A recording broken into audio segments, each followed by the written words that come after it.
File থেকে open, এখান থেকে আমি ছবিটি ইম্পোর্ট করে নিলাম। এখান থেকে কুইক সিলেকশন টুলটি সিলেক্ট করে নেব,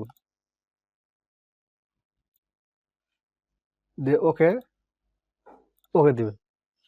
আর ব্যাকগ্রাউন্ডটি রিমুভ হয়ে গেল।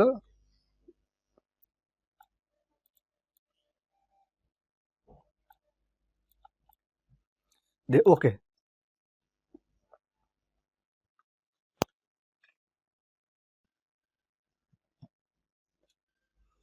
কন্ট্রোল জে চাপ দেব।